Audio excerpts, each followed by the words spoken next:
It is weird. Hey, everybody, if I'm live, it's Thursday, but I had it scheduled to go live at 9 and it did not start. So I had to hit the live button. So now I don't really know if I am live or not. So that is weird. Um, if not, I guess I'll have to upload it later. Let's see. Yeah, funny. My own live isn't in my feed on YouTube, so I don't know how to tell if I'm actually live. View my channel. Okay, I think I am. Good morning. Well, late morning. I am not having coffee. I got my sweet tea because I had coffee like 6:30 this morning after feeding the dogs. So, well, it has finally stopped raining. It has been raining for like 3 days. Everything is wet. Everything is wet. Oh, so frustrating. The dogs are all have all this pent up energy because nobody can get out and do anything. But as you see on our thumbnail, we have an update on Gracie. If you're following along with her, we last week was the major setback. It was our third week fostering her. Now I found out that she was brought in as a stray, but she was found living in the woods starving. So she has a lot of issues, and we work. I mean, we are a foster family. We are not trainers, dog trainers, in any form or fashion. We are a foster family. Our goal is to get them in a position to where they're more likely to get adopted. Our goal is to try to get them to walk on a leash, crate trained, house trained, and more socialized so that they have a better chance of acclimating into a home or having that good first impression with a possible family. So, like I said, we are not trainers. We're not trying to train, and we try to do as many as we can, as fast as save as many as we can. So we need to get them in and out as fast as possible. Now, we work with two local shelters. One is a county run shelter, which is a kill shelter, and one is a humane society, which is a no kill. They only take small dogs. And so our work with the different shelters is different. We have done a lot of work with the Humane Society, what we call rehabbing, especially dogs that come from hoarding cases and things like that, who are not socialized, have had little human contact. We work to get them used to people, less afraid, and I've never actually counted it up. I got their pictures on my Pinterest board, but I need to count them up how many we've actually worked with and those we work with and get them and start posting them usually on Rescue Me and on Facebook, places like that. And we've got a bunch, lots of Chihuahuas. We've got lots of them adopted through the Humane Society. So we have a pretty good track record with them. And so this Gracie is from the Humane Society. Now, the ones that we work with from the county shelter, those are the ones that it's the most important to get those things crate trained, house trained, um, leash trained, get that done, and get them back to the shelter to where they can actually be meeting people. We do post them, but like I said, I don't keep one over a month because I find that at that mark, that fourth week, it seems that they're comfortable enough to where they're starting to look for their place in the pack. And we have 8 dogs of our own. 8. And we have two dominant dogs, a female and a male, my pug mixes, Hannah and Mac, the dominant ones in the house. So if you've got a foster that is not submissive, is more dominant, maybe not a lot, but just a little bit more, they're going to look for a higher place in the pack. And there are going to be challenges, and there's, you know, possibly aggression and things like that. And we don't want to go there because I have 8 dogs and we want to keep our balance the best we can. So I always want to get them out, switched out at about that time, because usually by that time they are at the point where they're ready to meet people and have a good start in an adoptive home. And we've seen a lot of the ones we've worked with have gone on to be adopted, and done very well. So right now, one of the reasons that, you know, we try to do that as fast as possible is because the county shelter is at max capacity right now. And of course, they have a euthanized list, mainly for space, not for behavior and stuff like that. Uh-oh, what did I do? I hit a button. Oops, sorry. I hope it didn't stop anything. I hit a button. Um, so we want to try to save as many as we can by getting them more adoptable. And the longer we keep Gracie, the more likely some of the dogs on that list will actually not make it. And that's a big guilt trip for me. I mean, at least I know if Gracie had to go back, she's going back to a no-kill shelter. You know, do you get what I'm saying? It's a moral dilemma. But so last week, I mean, she was very fearful of people. When she first came, we couldn't even get her out of the crate. The director brought her in a small airline crate, and we couldn't even get her out. We have a small little 5x5 turnout pen that we use for pottying for fosters that are, you know, are runners or hard to catch. You know, we give the leash on so that we can reach in, get the leash, so you don't have this issue, because very few dogs, especially at the beginning, are comfortable pottying while you're standing there holding a leash. They're just not going to do it. So trying to get her out of the crate and into this pen. My son had to hold the crate upside down, and she was spider walling it. You know, she had her legs on either side. She was not coming out of that crate. So I had to reach in and take one foot at a time off and gently, you know, get her out of there. And so yeah, the first week was really hard with her. She is, as soon as, if you we left a leash on to where, you know, easier to get a hold of her in the house, but the first thing she does is go under the bed. And we had her in a large wire crate that we use for fosters, and she would go to, as soon as you come in, she would run to the back, go to the back of the crate, and so you'd have to get down on your hands and knees, reach up in there to get a hold of the leash. And she was peeing and pooping in the crate. So we're like, okay, got to change strategies here. So we put her in a much smaller airline crate, you know, the plastic enclosed one with just a little wire door instead of the big open one. And that stopped the pooping and peeing in the crate. Being in a much more confined space, I think she felt a little safer. And it was easier for me to reach in and get her. Now she's not a biter at all. She's fearful, but she's in no way aggressive. So that helped, and I actually got cardboard and duct tape and kind of made a wall all up under the bed to where she can't get in under there. And that forced her to socialize with us a little bit more when I had her in the house, you know, and have her on a leash sitting beside my chair. And everything was progressing pretty good. Um,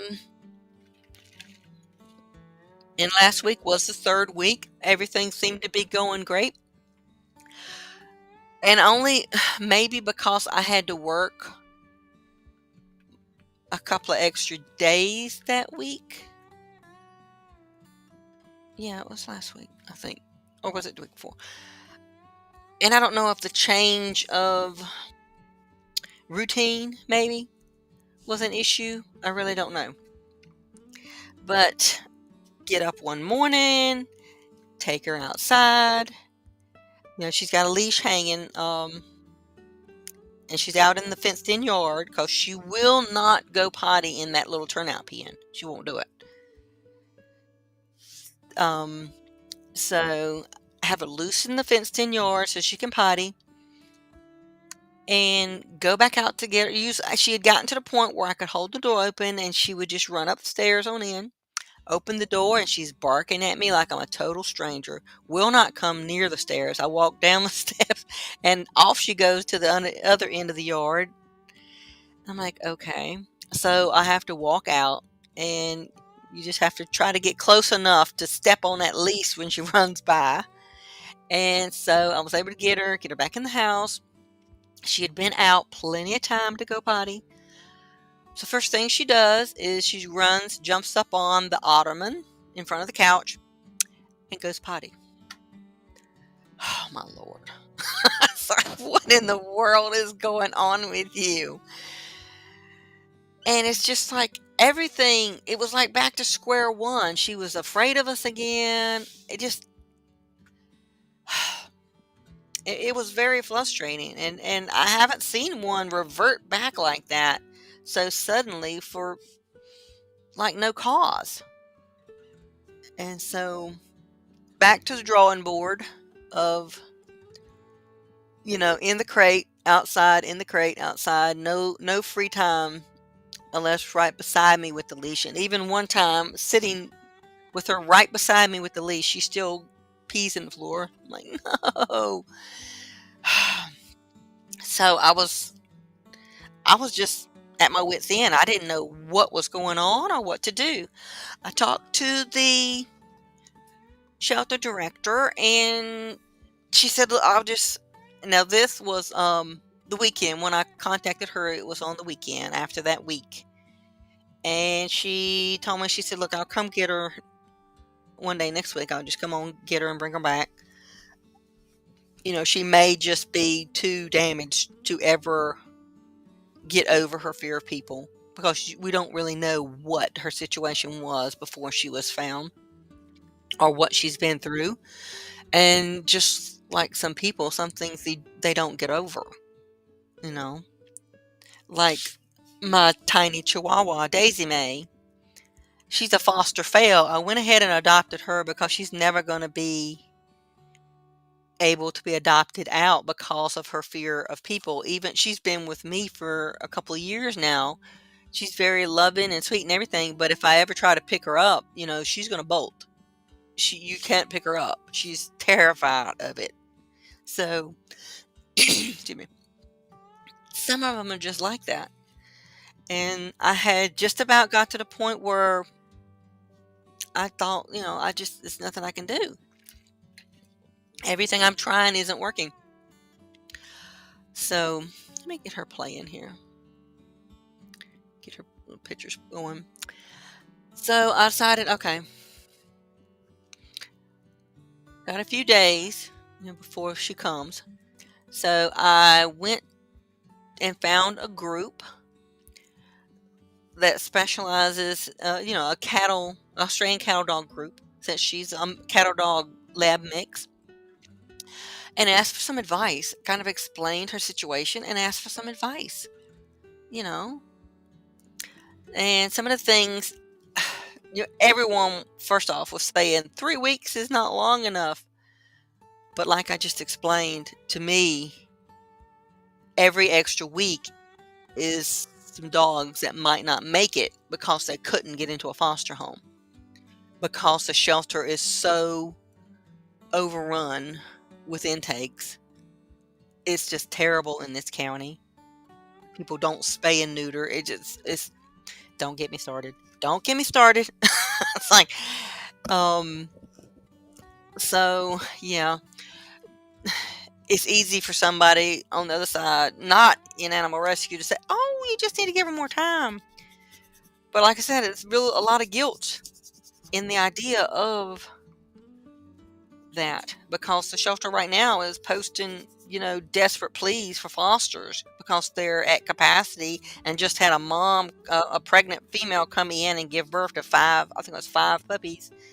It just,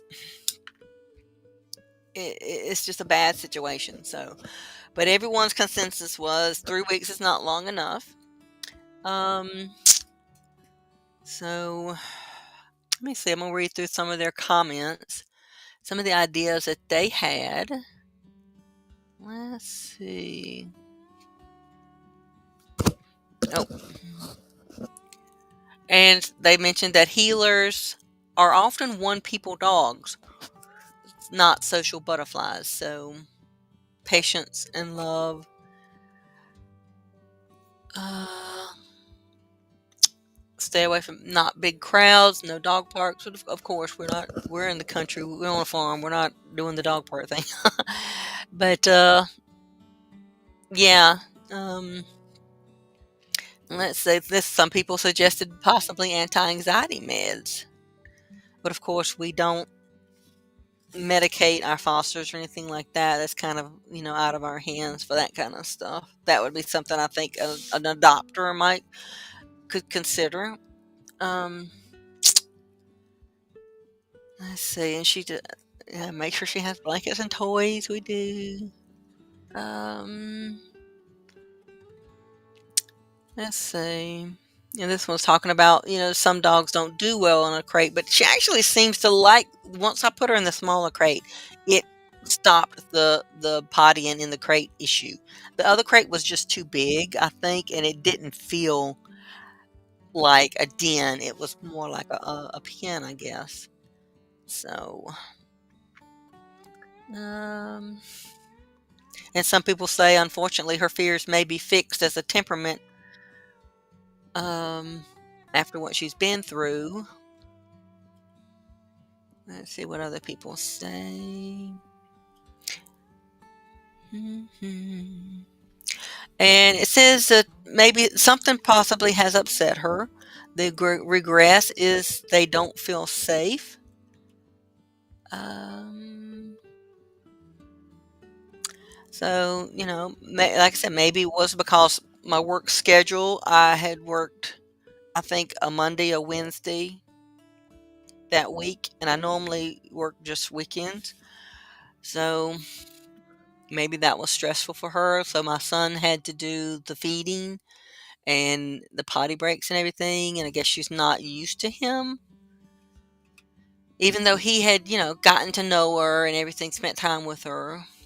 It's just, and here somebody says 3 weeks to get to know the home, 3 months to settle in. Uh, I can't keep her 3 months. I mean, that's just, it's not a possibility. So, and this person suggested hand feeding. Don't force pats. Don't talk. Um, she's very food motivated. Let's see. Positive reinforcement with treats. And then again, 3 weeks is not enough time to decompress. Don't give up. And then one person said check for worms. That worms can lead to that experience. I don't that one's kind of odd. I don't understand that one. And again, give her more time. 3 weeks is not enough. Then it said that I've seen them where they are fearful and come around and then get fearful again. They just need more time to adjust before the light bulb goes off. Said maybe she has felt your frustration. 3 weeks isn't long enough. See, like I said though, I keep getting the 3 weeks is not long enough. And I understand that. I do. But you also have to understand my goal is to save as many lives as I can. So, well, well, I contacted the director and I told her, I said, I'm going to give her at least another week. And that's this week. So we will have the full 4 weeks. And The second, let's see, by I think Monday evening, it's weird. It's like she shifted, the switch turned, and she went right back to the place she was before the setback. Um, she, is doing good in a crate. She's even learned to go to the crate when it's feeding time, because all my dogs eat in crates because I have so many dogs. We can't risk food aggression because my dominant pug, he will eat everybody's food and he will be way too fat. So he can't have access to anybody else's food that he can bully them out of the way and steal their bowl. So everyone, goes to their place to eat. And now she's learned that. So I usually put her outside to potty while I'm getting the food ready. Let her in and she runs to the crate, goes in, eats. So she's doing good with that. Let's see what else. She's walking a lot better on a leash. When she first came, she wouldn't walk at all. You bring her out the crate on the leash, and she would just plop down dead weight in the floor, legs spread out, and you would just have to slide her along the floor or pick her up. So at least now she is walking, and I know this is probably a healer thing, but it's really amazing to me how when you stop walking, they just drop to the floor. In that position they make, like when they're herding cattle, they'll walk a little bit and drop down. So that's pretty. It's like you taught her heel without teaching her heel. But so she's doing a lot better with the leash walking, and she has had probably, I think this is the fourth or fifth day straight with no accidents. She's doing really good with her house training. But I'm very, very, she has almost no free time. She's right here with me, or she's outside. So that's doing good. She's playing with toys, chewing up balls, um, de-stuffing everything she can get a hold of. But she seems to be happy. She wants to play with the other dogs, but my dogs, most of them are older and they don't want to be. They're the get off my grass kind of dogs, get out of my yard. So they don't want to play. But I think she's doing really good. The only problem we have right now is this is just, and I'm still looking for suggestions for this. When I have her outside, when I want her to come in, all I have to do is open the door and kind of stand to the side and she'll run in. Okay. But if I were to want to go out and get her leash, that ain't happening. If I start walking down the steps, it's like a switch goes off and she's in paranoid mode.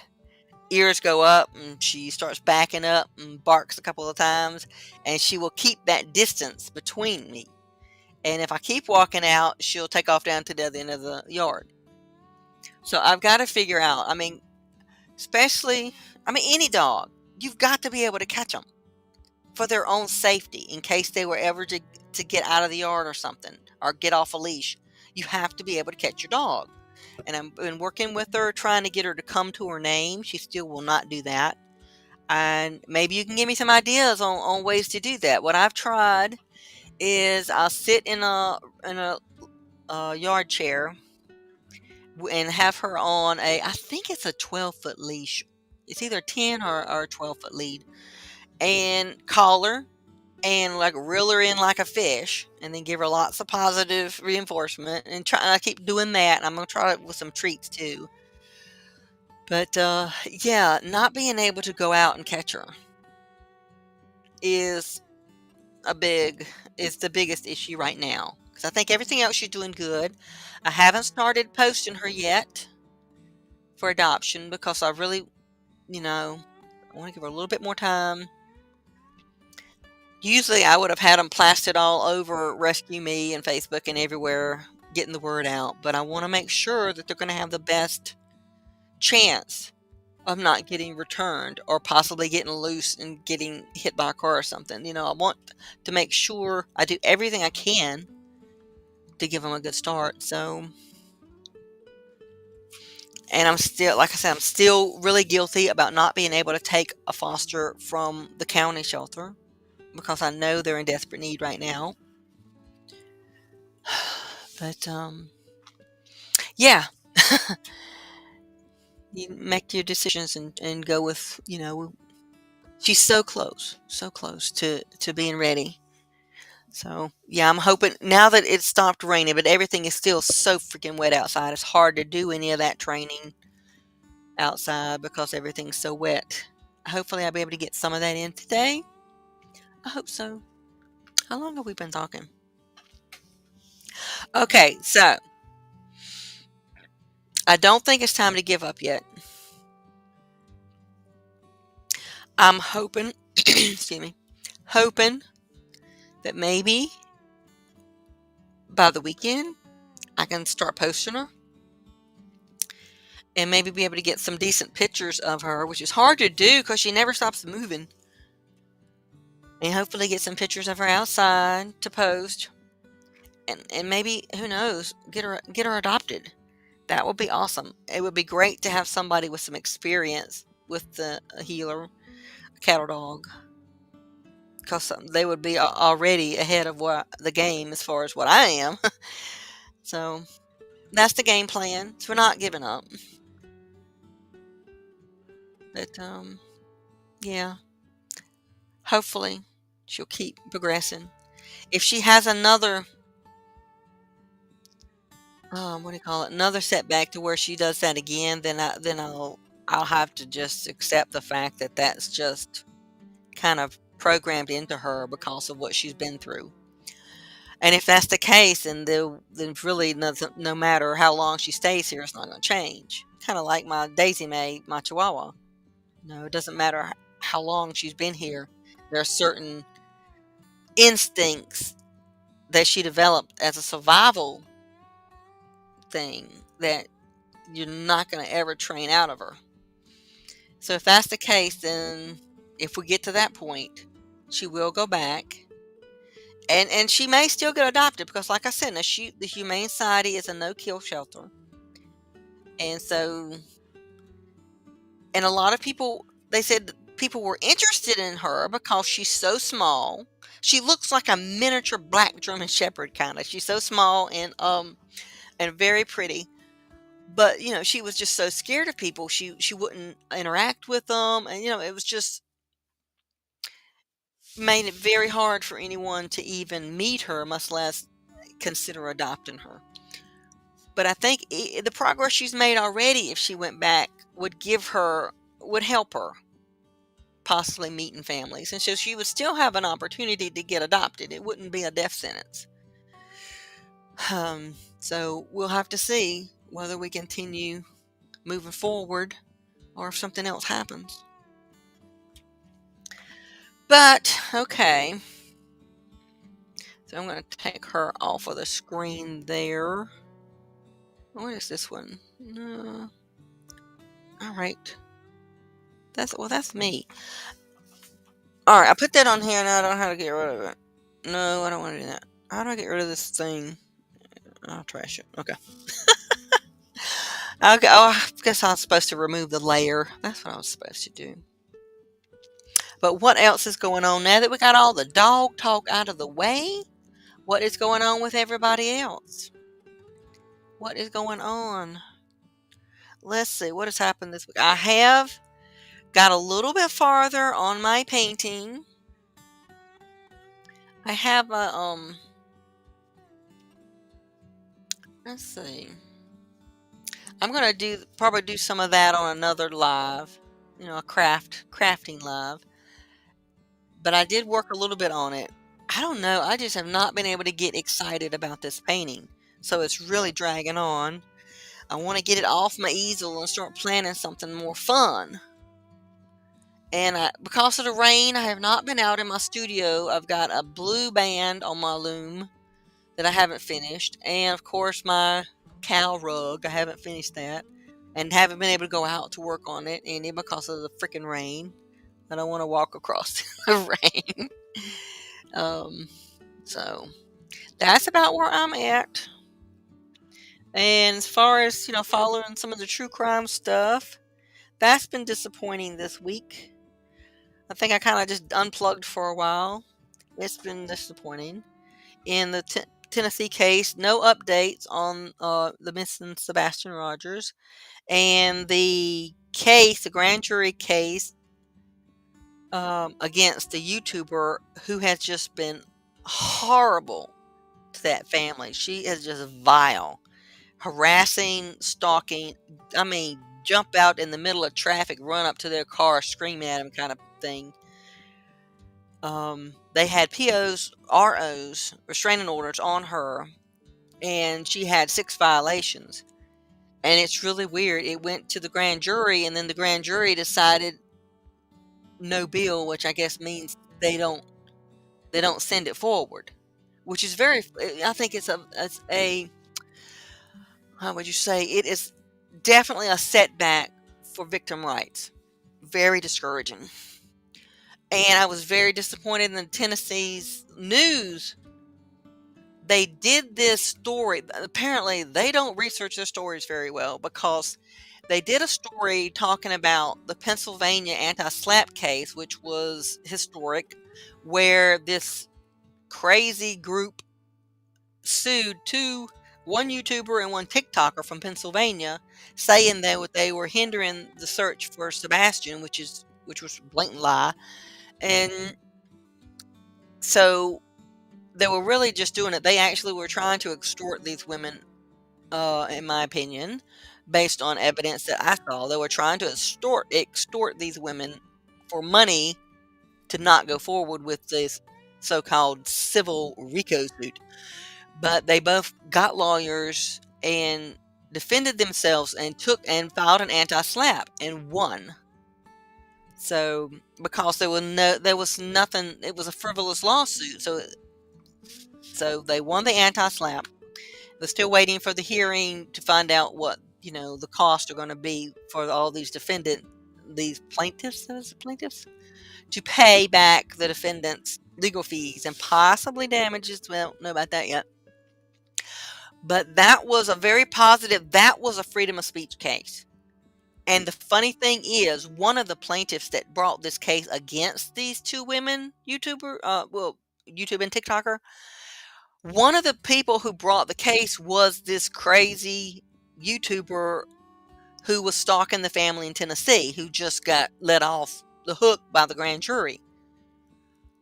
I mean, so she is claiming that harassing this family is freedom of speech, while she's trying to take freedom of speech from these women in Pennsylvania.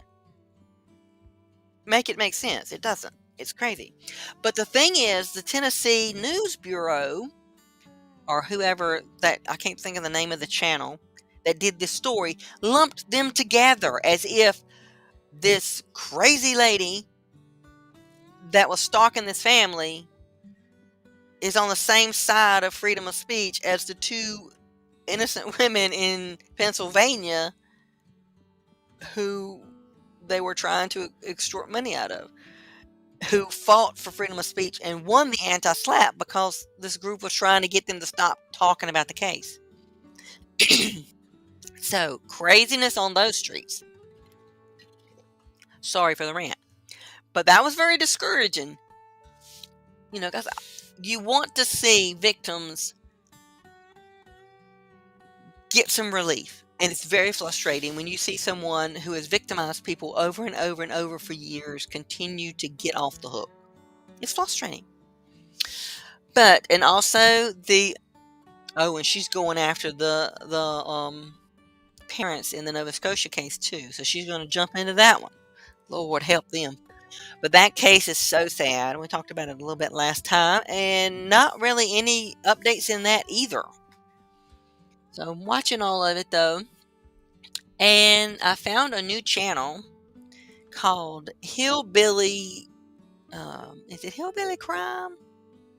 What is it? Hillbilly Crime, I think. Oh crap! Now I have to look it up.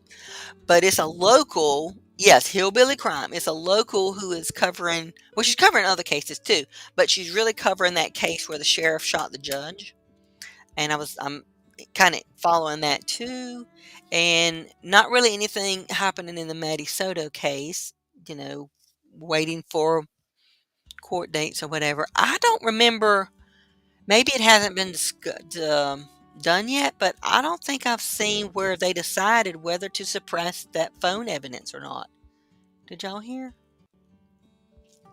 So, yeah, but I just had to take a break a couple of days and just stop watching it. Because it's just frustrating because sometimes I just don't feel like there's any justice. You want to see the good guys win once in a while.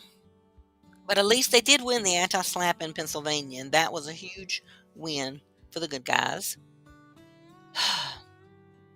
Oh, and art-wise, I got 2 paintings I took my son took and hung at a local coffee shop and put out my business cards. So we'll see how that goes. And not much else going on. I did try to get I did put in a few more t-shirt designs in my shop. Some scripture designs. I really made them because I wanted the shirt. Well, and also I made me a shirt that says "It is what it is." That's going to be my new my life motto. And I've ordered the shirt, and I'm gonna start wearing it and try to accept that sometimes it just is what it is, and just go with it. So, all right, guys, I have been on here for like 37 minutes or so. I need to get up and do some housework. I need to work on this painting. So many things. And I have some online classes. Oh, did I tell you about that? I forgot that. I've signed up through work to take a plumbing class. I'm actually learning a lot. It's interesting. So I'm taking an online plumbing class and I'm taking an online typing class. Typing is hard. Oh my gosh. I think I tried learning years ago and finally gave up. But this time I actually bought an ergonomic keyboard. I figure if I'm going to try to learn, I need to learn on something I don't want to have to relearn it on a different style keyboard later. My biggest problem is hitting a key with the fingers I'm not using. Like I don't know, I guess I'm resting them on the keyboard or whatever. I don't know. But it's hard. I don't see how y'all do it. That is hard. But you got to keep the brain working. Learning new things keeps your brain young, they say. So what else have I got to do? Nothing really. Always something. Now that it's getting dry, maybe I can get out and get some more video of the cows. Check out the babies. See how the baby calves are doing. Like I said, this stupid rain and thunder. All the dogs are scared of thunder. I'm just ready for some sunny days so I can take them out walking and just relax. Because that's a de-stressing, you know? Get out and walk. It's a good way to de-stress. When you're cooped up in the house all the time. And I haven't been live lately because hubby has been out of work because of the rain. He didn't work at all Monday and then only worked half a day Tuesday and then he didn't work at all yesterday. So he finally went back to work today at 9. Sometimes you just want the house empty. So you don't have to worry about somebody making noise or the dogs all of a sudden start barking or whatever. So, yeah.